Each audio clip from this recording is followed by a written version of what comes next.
કેમ છો વિદ્યાર્થી મિત્રો? ધોરણ 10નું સામાજિક વિજ્ઞાન પ્રથમ પરીક્ષા 2025 માટે જે વિકાસ પરીક્ષાલક્ષી અસાઇનમેન્ટનું આખું પ્રશ્ન પેપરનું જે સોલ્યુશન આપણે કરી રહ્યા છીએ, એમાં આજે વિભાગ બીનું જે આખું પેપર છે, એ પેપરની અંદર વિભાગ બીમાં જે પ્રશ્નો પૂછાવાના છે એ કયા પ્રકરણમાંથી કેટલા પૂછાવાના છે, કેવા કેવા પૂછાવાની પૂરી શક્યતાઓ છે, તેના વિશેની માહિતી આપણે લેવા જઈ રહ્યા છીએ. એ પહેલાં જો તમે ચેનલમાં નવા છો તો ચેનલને લાઇક શેર અને સબસ્ક્રાઈબ કરો અને આવા જ વિડીયો જોવા માટે મારી સાથે જોડાયેલા રહો. કારણ કે જો તમે સબસ્ક્રાઈબ કરેલું હશે તો સૌથી પહેલાં આ વિડીયોની લિંક છે એ તમારા સુધી પહોંચી શકશે. વિદ્યાર્થી મિત્રો, આપણે વધારે સમય નહીં લેતા મિત્રો, આ આખું સોલ્યુશન છે વિભાગ બીની અંદર કેવા પ્રશ્નો પૂછાય છે તેની માહિતી છે એ પ્રાપ્ત કરવાની છે. તમે સૌ જાણો છો કે વિભાગ બીની અંદર એવી સૂચના હોય છે કે નીચેના પ્રશ્નોના ટૂંકમાં ઉત્તર લખો. 13 પ્રશ્નોમાંથી કોઈ પણ 9 પ્રશ્નો છે એ લખવાના હોય છે અને પ્રશ્ન ક્રમાંક 25 થી 37 પ્રત્યેકના 2 ગુણ હોય છે, એટલે કુલ 18 ગુણના પ્રશ્નો છે મિત્રો તમારે વિભાગ બીની અંદર પૂછાવાના છે. એમાં ખાસ ચર્ચા કરીએ તો પ્રકરણ 1ની અંદરથી કેવા પૂછાઈ શકે, તો આર્યો પ્રકૃતિ પ્રેમી હતા, તમે સાથી કહી શકાય.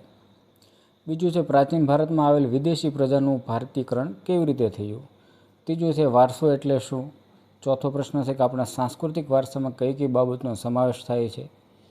પાંચમો છે ભારતની વિશેષતાઓ જણાવો અને સંસ્કૃતિને જીવન જીવવાની રીત શીખવે છે એમ સાથી કહી શકાય. તો આ રીતનો આખો પ્રશ્ન પ્રકરણ 1ની અંદરથી છે પૂછાય. એનો જવાબ છે મિત્રો તમે પાઠ્યપુસ્તક કે અન્ય માધ્યમથી છે જોઈ શકો. આપણે કેવા કેવા પ્રશ્નો પૂછાશે પ્રકરણ પ્રમાણેની એની જ માહિતી છે પ્રાપ્ત કરવાની છે. જે પરીક્ષામાં તમને આ એટલા પ્રશ્નો તમે વાંચી લેશો તો પણ ખૂબ સારા માર્ક છે આવશે. ત્યારબાદ પ્રકરણ 2માંથી પૂછાશે એવા પહેલો પ્રશ્ન છે, બીજો પ્રશ્ન છે, ત્રીજો હશે કે કથકલી નૃત્ય વિશે સમજ આપો, ચોથો પ્રશ્ન, પાંચમો અને છઠ્ઠો પ્રશ્ન. તો પ્રકરણ 2માંથી આ 6માંથી કોઈ પણ એક છે અવશ્ય આવી શકે. પ્રકરણ 3ની અંદરથી પૂછાઈ શકે તેવા પ્રશ્નોની માહિતી મિત્રો લઈએ તો પહેલો છે સાંચીનો સ્તૂપ વિશે માહિતી આપો. તો એમાં 1થી લઈ અને 5 સુધીના કેવા કેવા પ્રશ્નો આવવાની પૂરી શક્યતાઓ છે એ સંભાવનાવાળા પ્રશ્નો મિત્રો અહીં દર્શાવેલા છે. પ્રકરણ 4ના પ્રશ્નોની ચર્ચા કરીએ તો એની અંદર પણ આ 1થી 6 પ્રકારના પ્રશ્નો જે છે. પહેલો છે કે પ્રારંભિક બૌદ્ધ સાહિત્ય કેટલા ભાગોમાં વહેંચાયેલું છે અને ક્યાં ક્યાં છે. ત્યારબાદ છે અજુર્વેદ માહિતી, ઉર્દૂ ભાષાના વિકાસનો પરિચય. આવા ખૂબ મહત્ત્વના પ્રશ્નોની માહિતી છે આપેલી છે.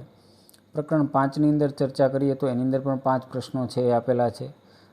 એ 5માંથી કોઈ પણ છે આવી શકશે. ત્યારબાદ સીધા જ આપણે આવી જઈએ પ્રકરણ 8ની અંદર. તો એ પ્રકરણ 8ની અંદર પણ જે ઘણા પ્રશ્નો છે આપેલા છે. તો એ પણ 4 પ્રશ્નો મિત્રો અહીં આપેલા છે. ત્યારબાદ 5મો પ્રશ્ન એટલે કે 5મા પ્રકરણમાંથી જે પ્રકરણ 8માંથી જે પૂછાય એ માહિતી આપેલી છે. ત્યારબાદ પ્રકરણ 9ની અંદરથી પણ આ 3 પ્રશ્નો છે એ મહત્ત્વના ગણી શકાય. એટલે આ અસાઇનમેન્ટની અંદર છે દર્શાવેલા કે રાષ્ટ્રીય ઉદ્યાન એટલે શું, જૈવવાર્ષિક ક્ષેત્ર એટલે શું અને અભયારણ્ય એટલે શું. તો એ પ્રકરણ 10ની ચર્ચા કરીએ તો એમાં પણ આ જ રીતના પ્રશ્નો કે મકાઈનો ઉપયોગ જણાવો, કોફીના પાકની અનુકૂળતા જણાવો, હરિયાળી ક્રાંતિ એટલે શું. આવા ખૂબ મહત્ત્વના પ્રશ્નો મિત્રો છે અહીં દર્શાવેલા છે જે તમને સ્પષ્ટ દેખાય છે અને પરીક્ષાની દૃષ્ટિએ પણ ખૂબ મહત્ત્વના છે. તો એ રીતે પ્રકરણ 10ની અંદર 6 પ્રશ્નો. પ્રકરણ 11માંથી પણ આ 4 પ્રશ્નો જે તમે જુઓ છો તે 4માંથી કદાચ એકાદ છે એ આવી શકે.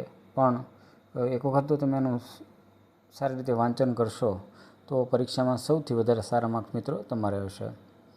પ્રકરણ 5ની વાત કરીએ તો 15, તો એમાંથી પણ આ પ્રકારના 6 પ્રશ્નો છે બતાવેલા છે કે સમાજવાદી પદ્ધતિની ખામી જણાવો, સમાજવાદી પદ્ધતિના લાભ જણાવો. આવા ખૂબ મહત્ત્વનો પ્રશ્ન છે. 16મા પ્રકરણમાંથી પણ મિત્રો એ જ રીતની છે કે ખાનગીકરણના માર્ગો જણાવો, આવો પ્રશ્ન છે. વૈશ્વિકરણના લાભ જણાવો. વિશ્વ વેપાર સંગઠનનો લાભ છે, પછી ટકાઉ વિકાસલક્ષી સુપોષિતના, તો એ પ્રકરણ 16માંથી પણ છે. 17મા પ્રકરણમાંથી પણ આવા જ પ્રશ્નો છે કે બેરોજગારી એટલે શું, તેના પ્રકાર જણાવો. વિશ્વ શ્રમ બજાર સાથે ઉદ્ભવે છે. ગરીબી રેખા નીચે જીવતા લોકોનું જીવન ધોરણ અને સાપેક્ષ ગરીબી અને નિરપેક્ષ ગરીબી વિશે સમજાવો. તો મિત્રો આ રીતે પ્રકરણ પ્રમાણેના કેવા કેવા પ્રશ્નો આવી શકે તેવી સંભાવનાવાળા પ્રશ્નોની માહિતી છે મિત્રો આપણે આ વિડીયોના મારફતે પ્રાપ્ત કરી. જો તમને વિડીયો સારો લાગે તો અન્ય વિદ્યાર્થી સુધી અવશ્ય પહોંચાડો, અને તમે જો નવા છો તો ફરીવાર ચેનલને સબસ્ક્રાઈબ કરો અને આવા જ વિડીયો જોવા માટે જોડાયેલા રહો. મિત્રો હવે મળીએ આપણે નવા જ વિડીયોમાં. ત્યાં સુધી દરેક વિદ્યાર્થી મિત્ર છે એ પરીક્ષાની તૈયારી કરીને સારા માર્ક્સ પ્રાપ્ત થાય તેવી શુભેચ્છાઓ.